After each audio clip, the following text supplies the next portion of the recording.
Salam damai di hati, sahabat firman yang diberkati Tuhan. Apa kabarmu hari ini? Saya pastikan kabar kita kabar luar biasa. Tuhan sungguh amat baik. Kita boleh jumpa lagi pada pelajaran rohani. Dan pada minggu ini kita ada pada pelajaran yang ke-6. Sebelum kita mempelajari firman Tuhan, mari kita berdoa. Bapa kami di surga, kami membutuhkan kuasa Roh Kudus untuk menuntun kami. Memampukan kami untuk mempelajari firman pada hari ini. Kami menyerahkan firman dalam tangan-Mu, jadilah kehendak-Mu. Kami sudah berdoa hanya dalam nama Yesus, Juru Selamat kami. Amin. Judul pelajaran kita sepanjang minggu ini adalah berjuang dengan sekuat tenaga. Ayat-ayat firman Tuhan yang perlu kita akan bacakan sepanjang minggu ini di dalam Yohanes pasal 15 ayat 5 sampai ayat 15, Kolose 1 ayat 28 dan 29, 1 Petrus 1 ayat 13, Matius 5 ayat 29, dan Kejadian pasal 32. Ayat inti kita pada minggu ini terdapat dalam Kolose 1 ayat 29. Firman Tuhan, itulah yang kuusahakan dan kupergumulkan dengan segala tenaga sesuai dengan kuasanya, yang bekerja dengan kuat di dalam aku. Ayat inti ini adalah komitmen Paulus dalam melayani. Dan mari kita lihat komitmen Paulus. Poin yang pertama adalah Paulus mengatakan, meski dia menderita karena Kristus, aku Paulus tetap akan menjadi pemberita firman Allah dalam seluruh hidupku dan dengan kuat kuasa Tuhan. Ayat inti ini menjelaskan lebih rinci bahwa Paulus berusaha mendewasakan kerohanian jemaat Kolose bukan dengan kekuatannya, tetapi mengandalkan kuat kuasa Tuhan. Poin yang ketiga, bahwa Paulus sendiri banyak mengalami penderitaan dalam melaksanakan tugas pemberitaan Injil keselamatan dalam Kristus. Dia tetap berkomitmen. Meski begitu, aku Paulus tetap bertekun dalam tugas mulia tersebut, sehingga berita mulia dapat didengar oleh segala bangsa. Ketika kita melihat 3 poin pertama ini, maka poin yang keempat timbul pertanyaan, apa komitmen saudara dan saya yang notabene-nya mengaku pengikut Kristus? Apa komitmen kita? Komitmen saudara dan saya, mungkin saja kita setuju dengan komitmen ini, bahwa dengan meyakini berita Injil sangatlah penting didengarkan dunia ini, kita akan dimampukan untuk menghadapi persoalan dan penderitaan, bahkan dengan tetap bersyukur. Jadi, ketika melakukan tugas pemberitaan Injil, bukan kita akan mengalami situasi yang aman, namun banyak tantangan yang saudara dan saya hadapi. Diingatkan bagi kita tetap bersyukur untuk keadaan yang kita akan hadapi. Poin yang kelima, jika kita ingin mencapai sesuatu yang berharga dalam hidup ini, sahabat firman, dibutuhkanlah waktu dan usaha kita. Pengorbanan yang sungguh-sungguh kepada Tuhan. Itu yang dibutuhkan di dalam menjalankan tugas pemberitaan Injil. Ketika kita melihat pelajaran rohani pada minggu ini, saya dapati ada 3 pelajaran penting yang kita pelajari pada pelajaran rohani ini. Pelajaran yang pertama adalah peran kebenaran dalam mengatasi cawan lebur.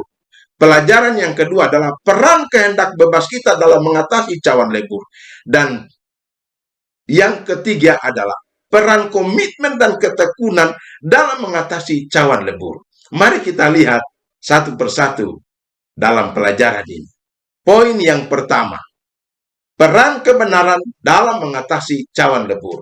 Ada beberapa poin yang saya angkat dari pelajaran pertama ini. Poin yang pertama, sahabat firman yang berkati Tuhan, apapun yang terjadi dalam kehidupan pelayanan ini, tanpa kita sadari bahwa di bawah bimbingan Roh Kudus, oleh sebab kita harus memupuk pemahaman yang benar terhadap Tuhan. Kejahatan dan diri kita sendiri dalam konteks langsung dari kehidupan kita dan dalam konteks yang lebih luas dari pertentangan besar. Poin yang kedua, bahwa sementara Roh Kudus dapat membawa kita kepada kebenaran tentang keberdosaan kita, ya, mari kita perhatikan pernyataan rohani. dia tidak dapat membuat kita bertobat. Dia juga dapat menunjukkan kepada kita tentang kebenaran terbesar tentang Allah. Tetapi dia tidak dapat memaksa kita untuk percaya atau menaatinya dengan cara sekecil apapun. Mengapa saudara-saudara pernyataan rohani ini yang penting ini? Mengapa? Karena sebab firman kita akan kehilangan kehendak bebas kita dan iblis akan menuduh Allah, memanipulasi pikiran dan hati kita dan menuduh Allah dalam pertentangan besar. Poin yang ketiga, sahabat firman yang berkat Tuhan, memang benar bahwa memahami situasi kita saja tidak cukup. Mengapa tidak cukup? Karena pemahaman ini adalah batu loncatan dasar yang penting di mana elemen-elemen lain ditempatkan untuk membangun respon yang tepat terhadap cawan lebur, dan kita perlu mengetahui mengapa situasi itu terjadi. Dan poin yang keempat, kadangkala sahabat firman, cawan lebur itu ada justru karena kita belum bertobat dari dosa-dosa kita. Agar Bapa kita dapat bekerja dalam hal seperti itu, kita harus secara sadar memilih untuk membuka pintu pertobatan dan ketaatan agar kuasa Allah masuk dan mengubah kita seutuhnya. Informasi rohani ini kita dapati di dalam Kolose 1 ayat 28 dan 29, Ulangan 4 ayat 4, Lukas 13 ayat 24, 1 Korintus 9 ayat 25, dan Ibrani pasal 12 ayat yang keempat. Mari kita berpindah kepada poin yang kedua. Peran kehendak bebas kita dalam mengatasi cawan lebur. Sahabat firman yang diberkati Tuhan, bahwa kita harus mengerti kehendak bebas yang diberikan Tuhan kepada kita. Apa itu sahabat firman? Kehendak bebas itu adalah yang pertama memilih. Ya, poin yang pertama adalah memilih. Jika kita membaca 1 Petrus 1 ayat 13, Petrus mengerti bahwa pikiran adalah kendali bagi tubuh yang kita kendalikan. Oleh sebab itu sahabat firman, singkirkan kendali pikiran dan kita akan dikendalikan oleh perasaan apapun yang menerpa kita. Nah, bayangkan jika saudara dan saya sementara berada di jalan sempit menuju rumah gembala, sepanjang jalan ada banyak cabang jalan menuju ke arah yang berbeda. Poin yang kedua, disitulah kita mengambil keputusan penting. Dan keputusan penting itu akan ada saudara dan saya hadapi pada saat itu.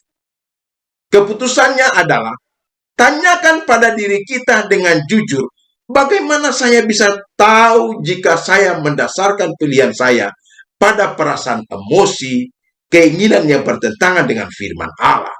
Poin yang ketiga dari pelajaran yang kedua ini adalah, memang benar sahabat firman, bahwa Tuhan berdaulat memberi kita keselamatan dan semua hal yang baik untuk hidup dan makmur. Namun sahabat firman, Dia menciptakan kita dengan kebebasan sejati. Itulah sebabnya Tuhan memberikan kuasa dan memanggil kita untuk menjalankan kehendak bebas kita dan bekerja dengannya dalam pekerjaan besar dari keselamatan dan pengembangan kerajaan-Nya dengan disiplin yang tinggi. Mari kita berpindah kepada pelajaran yang ketiga, pelajaran yang terakhir. Peran komitmen dan ketekunan dalam mengatasi cawan lebur. Jika kita membaca Matius 5 ayat 29 dan 30, timbul pertanyaan, apakah kita benar-benar dipanggil Allah untuk melukai diri kita? Jawabnya adalah tidak, sahabat firman. Dan kita dapati poin yang pertama, bahwa ingat sahabat firman, Yesus memanggil kita untuk mengendalikan pikiran kita dan kemudian tubuh kita, dan tidak peduli berapa harganya. Poin yang kedua sahabat firman, bahwa Allah terkadang menggunakan cawan lebur untuk menarik perhatian kita ketika ada begitu banyak gangguan di sekitar kita. Di dalam cawan lebur itulah sahabat firman, kita menyadari betapa jauhnya kita telah menyimpang dari Allah. Dan cawan lebur tersebut mungkin adalah panggilan Allah bagi kita untuk membuat keputusan radikal, untuk kembali ke rencananya. Apa rencananya? Yaitu menyelamatkan kita. Namun yang perlu kita lakukan dalam hidup ini adalah bersabar dan bertekun. Poin yang ketiga, sahabat firman yang berkat Tuhan, ini adalah komitmen ketekunan yang sungguh-sungguh dari kita. Dan kita tidak bisa bekerja sama dengan dua raja berbeda yang sedang berperang satu sama lain. Oleh sebab itu, kita harus mengetahui kebenaran. Kita harus mengetahui kebenaran dalam firman Tuhan dan memilih raja surga yang adil dan pengasih yang menyelaraskan hidup kita dengan prinsip-prinsipnya. Dan sahabat firman, mari kita berkomitmen penuh untuk tujuan kerajaannya. Dan poin yang keempat adalah apapun yang terjadi, bahwa prinsip-prinsip ini akan memberikan kita energi yang penuh dan selalu dibaharui untuk berjuang dan mengatasi cawan lebur dalam kehidupan ini. Poinnya di sini adalah kita dapati poin yang kelima, sahabat firman, agar dapat menerima pertolongan Allah, manusia harus menyadari kelemahan dan kekurangan-kekurangannya.